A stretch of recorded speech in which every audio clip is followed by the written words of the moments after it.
Ibn Qayyim then mentions something interesting.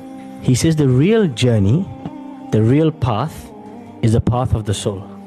From the day Allah created the soul and announced, "Am I not your Lord?" until the day the soul will return to Allah. The real journey is the journey of the soul. However, the journey of the soul can feel very lonely, because the vast majority of people are not living the life of the soul, they are living the life of the body. The vast majority of people are eating, sleeping, reproducing, akramakumullah, defecating. That's their life, the life of animals. It's a physical life, it's all about the body. There's no acknowledgement, no approach, no attempt to fulfill anything greater, anything deeper than that.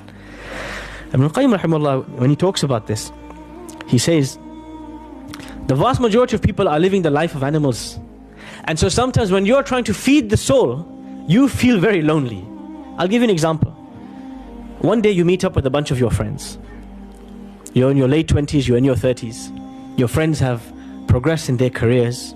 One's talking about buying a house, the other one's talking about cryptocurrency, the third one's talking about the football match they watched last week, the fourth one's talking about the movie that they want to watch on the weekend. Everyone is obsessed with some worldly desire they want to fulfill, or some kind of progression they've been sold is a kind of progression. And you're sat there thinking, I don't have a house, I don't have a car, I haven't progressed materially, I don't have a fancy this or a fancy that, but I just finished Surah Al-Ahqaf last week, and these guys don't know the buzz that gives me.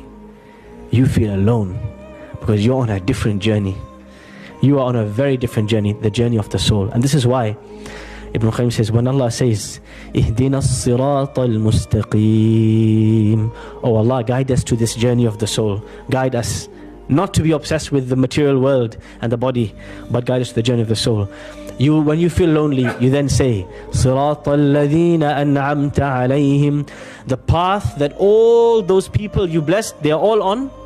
There's loads of people on the same path as me. Even if I don't see them, I'm not alone. And that's why Ibn Qayyim says, one of the therapies of Surah Al-Fatiha is removing your feeling of loneliness by making you realize you may feel lonely on this path of the soul. You may be saying no to your friends, no to your colleagues, no to so many things, and instead prioritizing the Quran, prioritizing the worship of Allah, and you feel so lonely on this path. He says, don't worry, you are not alone. Do you know how many prophets have walked your path? Do you know how many righteous people have walked your path? They too felt alone, but they were with Allah, and so He rid them of their loneliness.